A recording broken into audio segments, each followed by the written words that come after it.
So we continue our run through of human history today. So last class we did cave paintings, and what I will do from now on is I will highlight some YouTube comments for us to review what we learned last class, but also as a chance for us to better engage the YouTube audience. Okay, so this comment comes to us from Göbekli Tepe, and he talks about the cave paintings. He says that it is possible they created art everywhere, the paintings only survived in the caves. And the answer is absolutely. So back then, during the Ice Age, they made these cave paintings as a ritual, as a celebration of their religion, to express their imagination. They really didn't care about leaving a legacy. That comes later, okay? So that's a very important comment. So thank you. This man says that when I was talking about Beethoven, he points out that Beethoven wasn't born deaf. He became deaf much later as an adult. And that is true. But one thing about Beethoven that people don't really discuss is that he probably had synesthesia, okay? And this is just a fancy word meaning the mixing of senses. So some people are born with a special talent, and so what happens is that their senses get mixed up. So when people hear things, they actually see things. Okay, so the classic example is the idea of pitch perfect. So there are some people, musicians, when they hear something, they can tell you exactly what the pitch is. Is it C minor, D major? Okay, and the reason why is when they hear something, they see a color. Okay, so they mix the audio sense with a visual sense, and that's probably the situation with Beethoven as well. So a lot of really talented people in life, what happens is that they mix up their senses, okay? Another person is Leonard Euler, who was a mathematician, and this YouTuber says that the Pirate Bay, he says that he probably did his best work after he went blind. And the reason why is that when you go blind, you're able to imagine much more strongly and much more deeply, okay? So he's able to see the math in his head, okay? This man says that I also learned from indigenous people that they don't produce trash and garbage. And that's something that's very true for most of human history. For most of human history, we saw ourselves as part of nature. And so when you go to someone's house, you don't leave trash. Same thing for primitive people, okay? They saw themselves as interconnected with nature, and so they had to respect nature, and therefore they had to keep it clean, okay? All right, so from now on, we'll just highlight some YouTube comments. Okay, so let's talk about heaven on earth. So we did the Ice Age, and now what's happening is that the planet, it's warming up. And it allows for agriculture, and it allows for settlements. Okay, so now we will discuss today what happens during this time as the population grows and as we settle down to form cities. Okay, so let's review what we learned last class, because in this class we don't learn facts or places, we learn about ideas and concepts. So if you want to understand human history, you need to internalize certain concepts. So in history class, in our culture, you're taught certain myths about who we are, okay? So I'm going to go over some of these myths and show you they're wrong, explain why we have these myths, okay? So the first myth is that we are materialistic. We like money, sex, and power. Okay? The truth of the matter is that throughout most of human history, we had three goals or three concerns. The first is that we have a religious impulse and we want to express this religion through art, through music, through dance. And what I mean by religion, I mean that we have three questions in our heads. The first question is, where do we come from? Second question is, why are we here? And the third question is, where are we going? That's why we had religion, to answer these three questions. Okay? And that's why we still have religion today. Second thing about us is that we're all diverse and we want to differentiate ourselves. We want to stand out.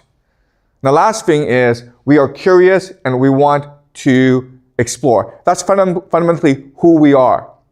Then the question then is, why are we telling you that we're materialistic? And the answer is, it's better to control you, okay?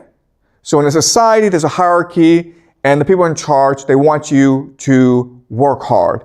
They want you to be obedient. But if you believe that you want to explore, then you're not going to be obedient enough, okay? Does that make sense?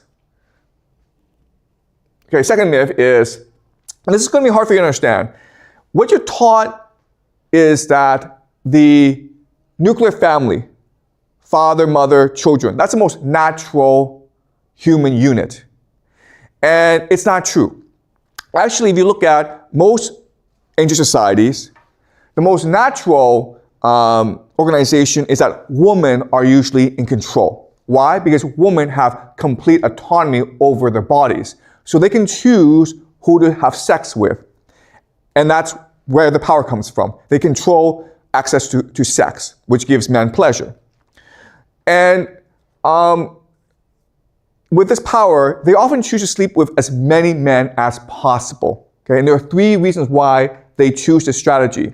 The first is, it's fun, okay? It gives them pleasure to have sex with as many men as possible. That's number one. Number two is, women are really good at negotiating politics, and they use sex as a political strategy. So if two guys are fighting each other, she has sex with both, and then voila, they're best friends now, okay?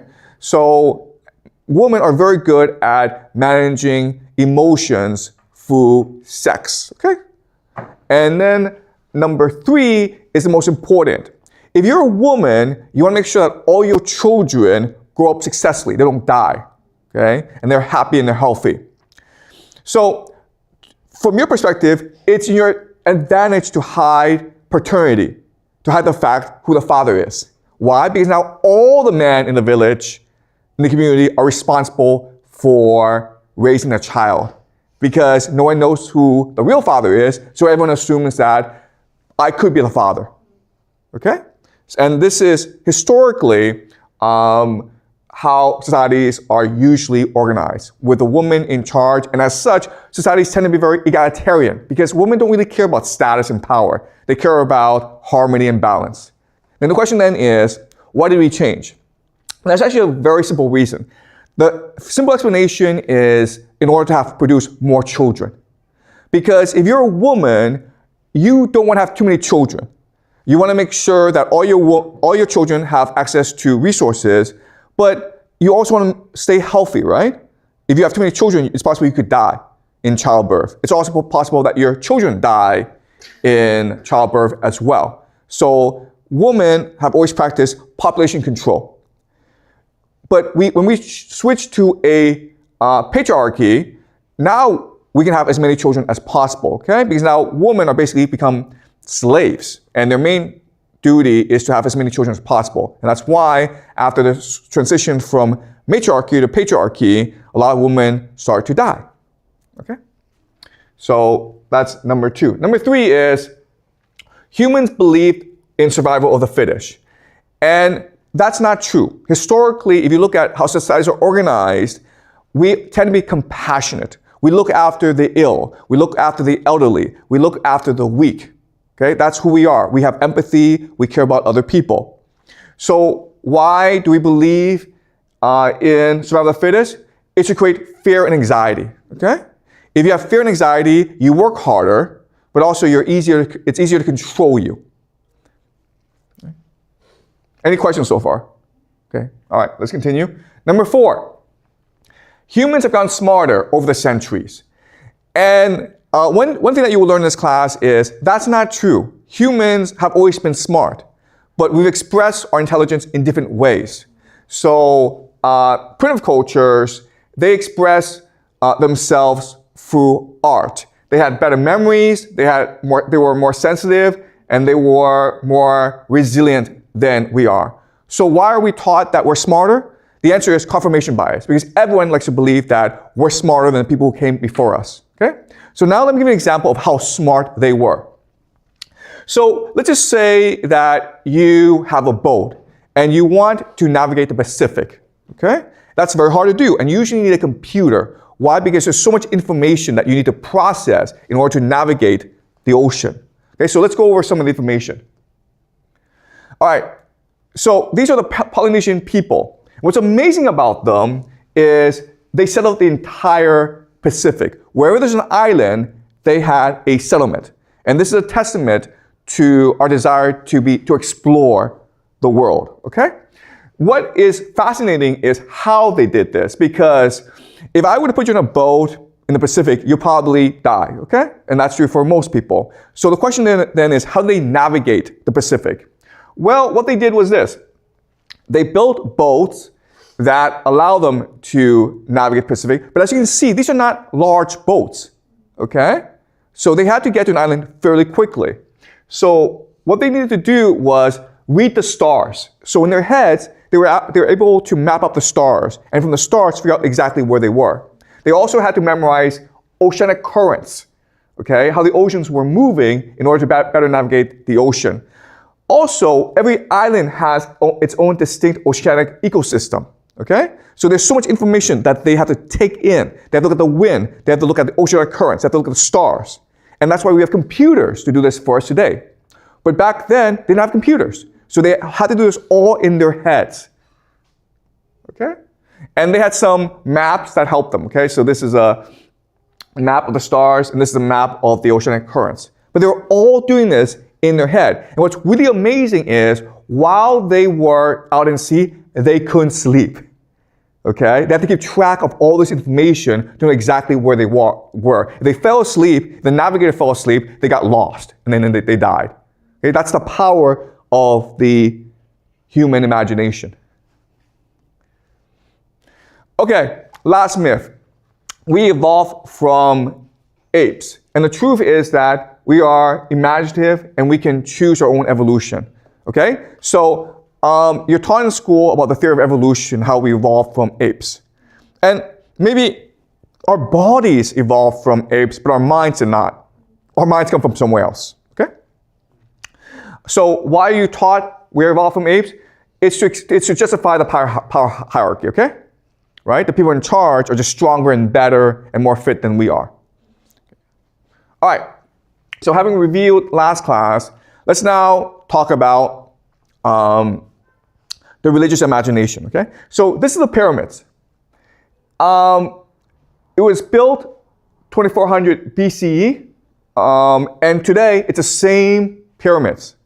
This is one of the most, yes? Yeah, go ahead. You said that the previous people are like smarter than today's because they can navigate the Pacific like just with the boat and don't sleep. But nowadays we use computer, right? But I think that nowadays we use computer is not because that we cannot navigate the ocean just by a boat and human. Is because this matter is we could get more precise and accurate information. Okay, that's not true, okay? If I put you on a civil computer, you would die. It's that simple, okay? The computer's not going to help you navigate the ocean, okay? All right, so these are the pyramids, okay? And there's a great mystery as to how these pyramids were built. And you might have on the internet heard silly explanations like aliens came and built the pyramids, okay? Or maybe the lost civilization of Atlantis gave the technology to the Egyptians to build the pyramids.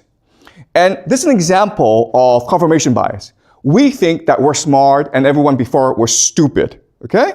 And what you'll learn in this class is that these people had an imagination that allowed them to build the pyramids. Okay, so I'm going to show you how they built the pyramids. All right, so as you can see, the pyramids are extremely complex structures, okay? And first of all, there's debate as to what the pyramid is. What are you taught in school what the pyramids are? What is it? Come on, you guys are taught all this in school, right? The pyramid is what? It's a tomb, right? Okay, guys, it's not a tomb. Okay, it looks like a tomb, but it's not a tomb.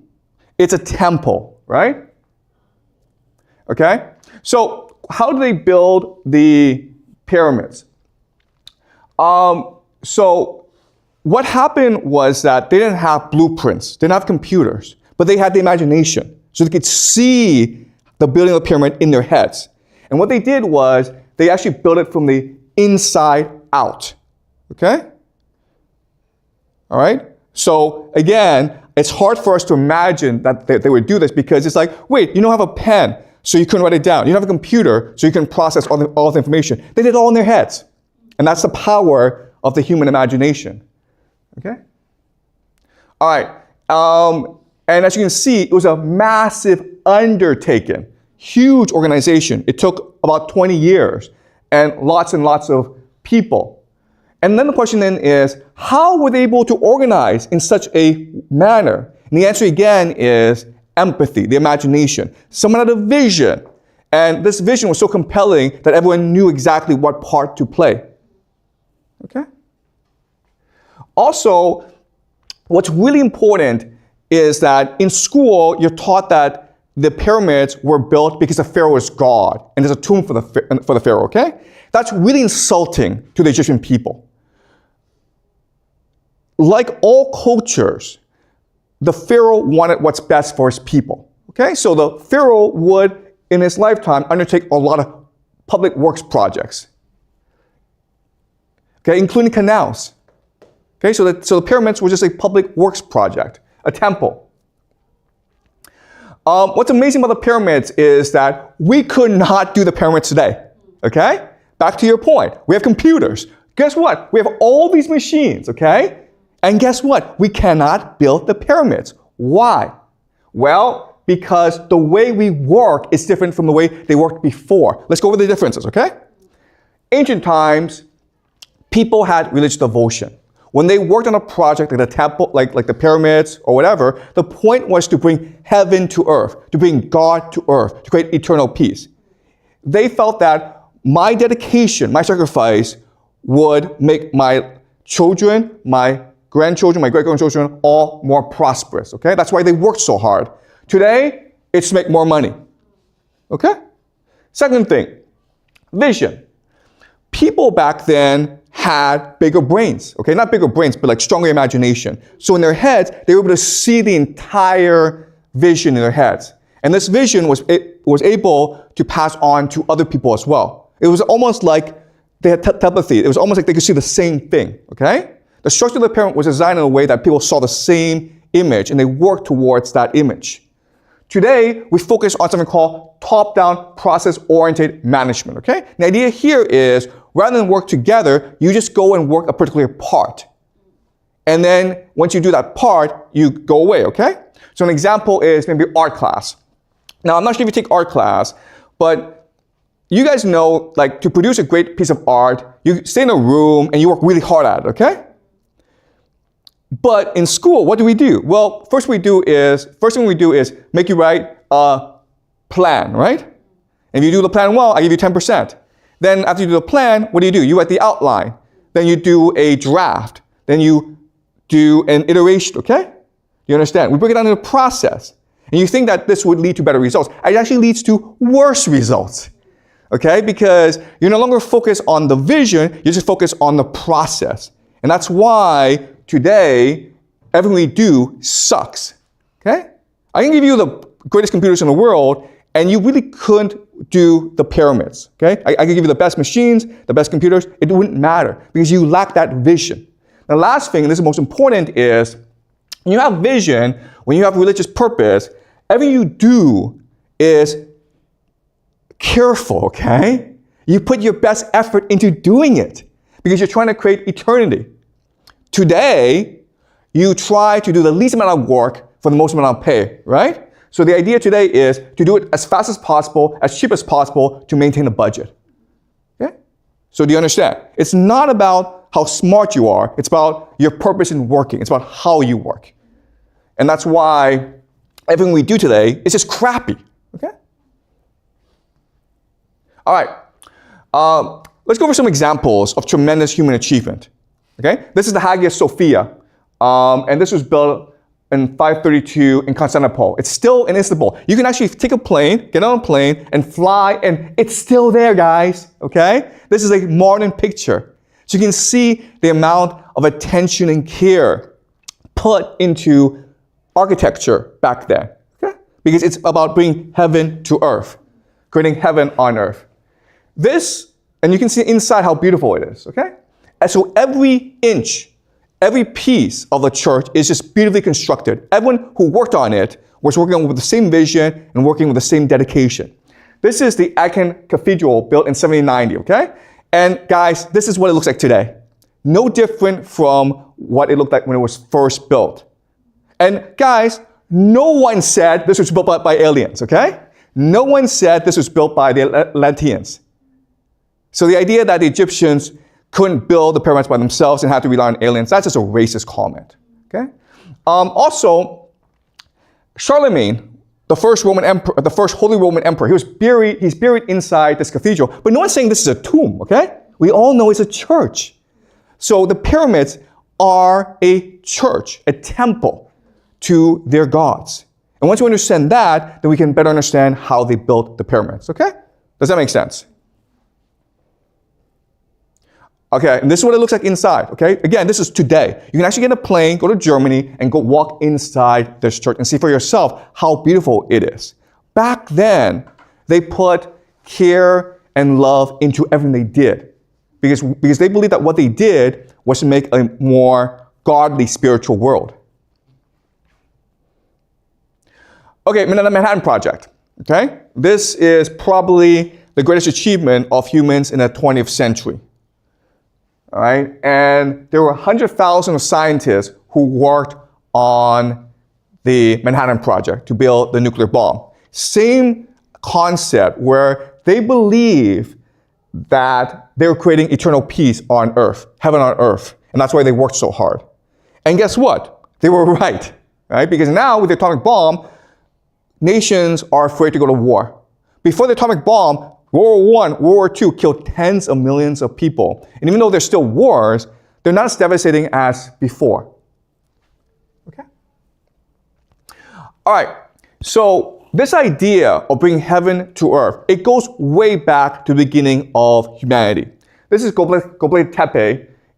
It was first built in 9600 BCE. And this is considered the world's first temple. It's the first temple that we discovered. We can assume that wherever humans go, they will build temples. Because, as I mentioned last class, humans are first and foremost religious. They express themselves through, they express their religion through art, architecture, music, dance, okay? And it's an amazing achievement because these pillars, okay, they're really tall. So we don't know how they were able to move these pillars into place. Okay, you can see how small people are and how big this is. But if you think about what we said about having a vision and then working together to achieve this vision, then it makes more sense. Okay, so let's discuss how they were able to build Göbekli Tepe. And this process is important for us to understand because it repeats itself throughout human history. Okay, so let's go over the process. Okay, the first is that there's always a charismatic leader. It could be a man, it could be a woman, but he or she has a vision for creating a temple, a place of God. Okay, that's what a temple is. It's a place for God to live on earth. And he shares this vision with everyone, and everyone works hard to achieve this vision. Okay? But then the leader dies, and now you have different people competing to be the new leader. Okay? Why? Because a temple, and it's really important for you guys to remember, a temple is always the most valuable real estate on earth. Okay? If you are in a temple, people come to pray to you, right? So that they give you gifts, that they give you tribute. So what's happening in this time is that they would organize a religious festival once or twice a year. And people would have to bring gazelle, had to bring food as a tribute to the priests, and then they would celebrate it together, and then they would feast, okay? So if you're able to control this temple, you lived a very good life. You were a very powerful person, okay? And so when the first leader died, you would have a succession crisis, and they would vote who the next leader would be. And so what happened is they would have these trials where they prove to each other who the gods favored. Okay, so it's possible maybe there are two hills. Okay, you stand on one hill, I stand on another hill, and we'll see where the bird lands. If the bird lands on my hill, then the gods favor me. Okay, because at this time, humanity believed that the mother goddess ruled over all. Because if, as humans at this time, you're concerned about two things, right? You're first concerned about farming, agriculture, fertility, and then you're concerned about having babies. Okay, so that's why the mother goddess